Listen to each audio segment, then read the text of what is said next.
Welcome to Ceritalah Malaysia. My name is Karim Raslan. This week we're in Georgetown, Penang.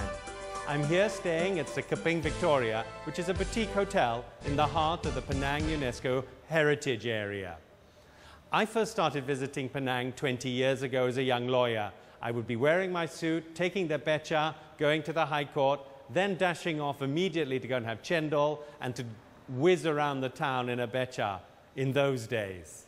Now things have changed, obviously, but I'm back here really to explore the idea of memory, to explore the idea of past stories embedded in all these buildings, how they've been renewed, and how in learning about these stories, about these old buildings, we remind ourselves of who and what we are. So in turn, we can look to the future, understanding our past. We're going to spend some time also with Chern Yi, a young car mechanic who's just set up his business here in Georgetown. And with Chern Yi, we're going to spend some time with someone who's starting off a business, who's trying to get his feet on the ground in this old city. Does it still have a future for the young people? Do they still have a role to play? We'll be meeting him later.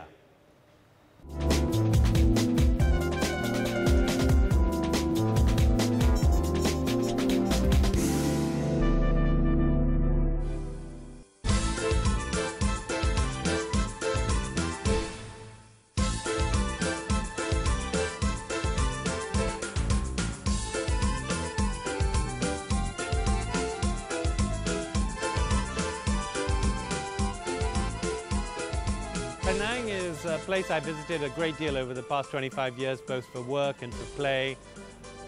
So it's both a place of memory, it's also a place of work for me. But coming back this time has been very much an interplay on memory, exploring that, and also realizing the extent to which it is a treasury of memories for all of us in Malaysia, Malay, Indian, Chinese.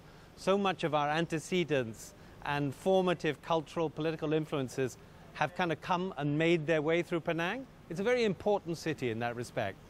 The ENO was a hotel I visited as a child when I was 6 or 7 years old, quite regularly with my parents. So it was very much less grand than it is now, yeah? But still, you know, full of memories. Then when I became a young lawyer, I would always stay at the ENO. It was very cheap. And since I was a grunt lawyer, I would have to go and do all the hearings and mentions no one else wanted to do. And then I would go across to the Penang High Court, and then I would take the becha, because I would be wearing my suit, very heavy suit, often my gown as well. And the local Penang lawyers, they're a real bunch of, they're quite aggressive on our out-of-town boys. And so they would always kind of take the mickey out of me, send me to the wrong courts. So for me, it's a very kind of emotive and quite fun memory now. At the time, it was very stressful. Then, having done my work, I would hop in the becha again and go to the chendol stall to kind of work off the stress of appearing in the wrong court at the wrong time and being told I was at the wrong place because I had been led out the wrong way. So that's the core memory I have, and everything has kind of grown on since that. I've subsequently got to know Penang Hill, Batu Fringhi, Bayan Lepas, where all the factories are, and I've realized it's a very modern, dynamic place. As I came across the bridge, I could see the new second bridge coming up. Things are happening here, and it's very much in the swing of a modern Malaysia. Well, it's historical for many people. It's historical at its core, but it's also a very dynamic part of the Malaysian economy, the Malaysian future. A large part of the Malaysian IT industry is situated here, electronics, a lot of services. So it would be wrong to say it's just a historic place. And I think in that respect, it's very important. It's a city with its roots firmly in the past.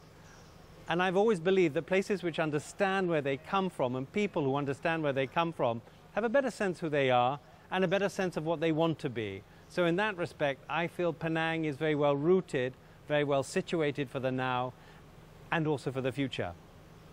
Penangites are, maybe because they're that, especially the island Penangites, Penang is that much further away from the peninsula than people realize. It's further away from the peninsula than Singapore is. So understandably, they have a very island mentality. They're very individualistic. They hate spending money. They're very kedekut, and they love their food. everyone speaks Hokkien here, Malay, Chinese, Indian, even English, whatever, but everyone speaks a smattering of Hokkien.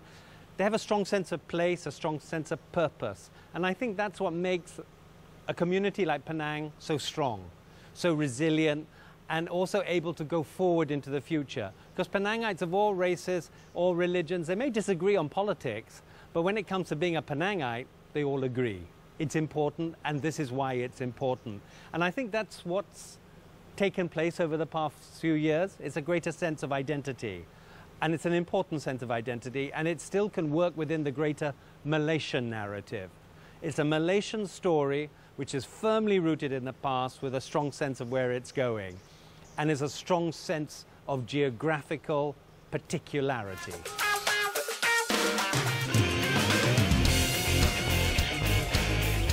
Okay, Chern Yi, you're only 26. How long have you had this bengkel? This bengkel? Yeah. Approximately about 2 years, 2.5 years. Okay. Yes. And were you supported by your parents to set this up? Yes. Okay. Would you have been able to do it yourself, do you think, if you hadn't had parental support? Yes, but it probably will take too long. You know? Really, yeah? To raise the funds, yes, the capital. correct, exactly. Yeah, so it's very difficult for young people basically to borrow money at that stage, yeah? Of course, definitely. Very tough, yeah? Yeah. Do you have to do courses or go to college to be a car mechanic? Not necessary, but I did. Okay, what did you do? Yeah, I was studying HL. Yeah? Yeah, for diploma course. Oh, how long was that? 2.5 years. Okay, do you have to, is that an expensive course? Back then it wasn't that Yeah. expensive, you know. But nowadays it's just like any regular course, about that price. You know. Oh, okay. Back then it was cheap. Yeah. Mm. Okay, I just, for me, carry on working. I just find it really fascinating. I've never been under a car. You know, I work with my hands, but I write things. Okay. Okay, so you had to get the coolant. Yes. Oh, you're, Oh. Is that a mistake now? No, it's not a mistake. Yeah. No. Okay. It's just the water coming out from the other side. Okay. Tell me another thing. I noticed you've got orange hair. Is that also part of the marketing tool as well? No. No. In order to be a mechanic, you should have orange hair? No. Okay, I need to understand. Yep. You can trust mechanics with orange hair more than others? No, that's not. Okay, just need to know that. Yep. Yeah. Oh. Let me have a go at that. You've got to explain it, okay? All right. I've got to get in there. Okay, and twist it. To the... Open it. Yeah, it's quite... Okay, you hold my notebook and take some notes. And, oh God, I don't know if the tukang cerita... Oh yeah, shit. I can become a car mechanic now. I'm not sure if you can be a tukang cerita, but I can definitely become a car mechanic if I don't have a heart attack. Wow. It's quite tough hard. sometimes. Yeah, it's tough sometimes, Yes, correct. Yeah. Sometimes things just don't work out that way. You know, sometimes a boat might get stuck. Yeah. Or moves, you know, it takes time, you know. Oh, brilliant. Yeah. So, oh, you're doing great. Oh, yeah. Hey, you've got a lot of coolant problem here, yeah? Yeah. The other thing I was going to ask you, here we are in Penang. Everyone goes on about heritage, culture, history. Yes. You're a young guy. Do you kind of feel that sometimes the city is not really meant for young people? Or am I wrong? Is it just a place for old people, people to come and buy old houses? No, not necessary. There's lots for young people here, yes, is it? correct. Are you sure? Yes, I'm sure. Okay, so there are lots for you to do. It's not just sleepy town. Everybody at 7 o'clock goes to bed. No. Yeah. There's nightlife, you know, and stuff like that. It's just similar to KL. It's just maybe smaller because it's just an island. Right? Okay. So there are things going on, yeah. Yes, correct.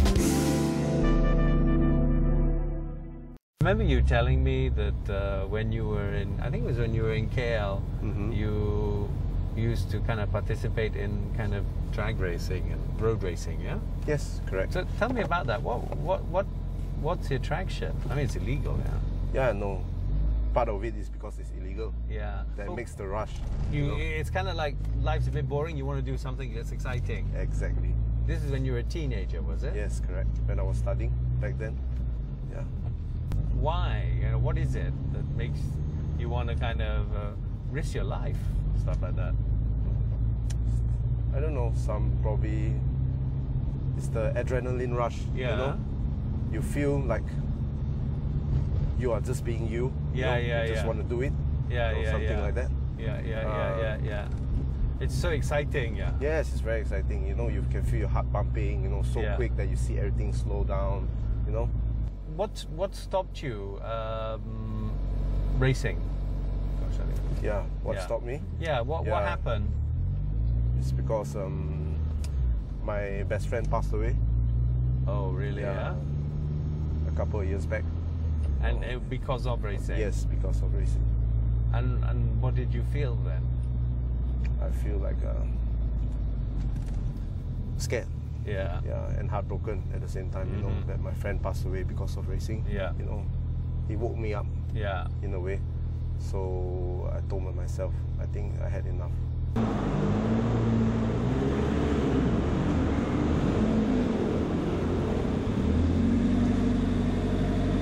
He was obviously quite a naughty boy in inverted commas, but he shook himself up after the death of a very close friend, and discipline, he'd kind of really imposed his own discipline on his life, went to college, made sure he graduated, and now approaches things in a very orderly fashion. So I think it's personal, but it's also representative of how complicated and how competitive the world is out there.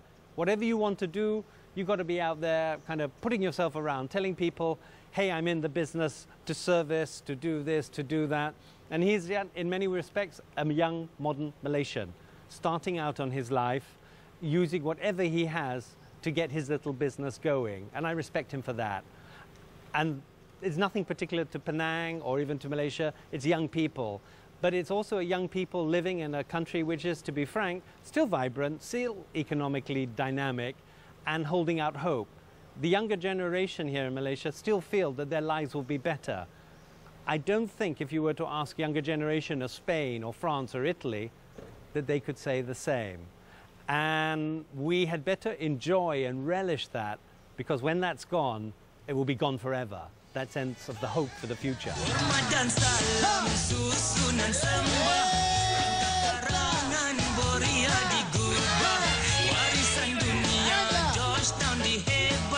Gloria Pulau Pinang.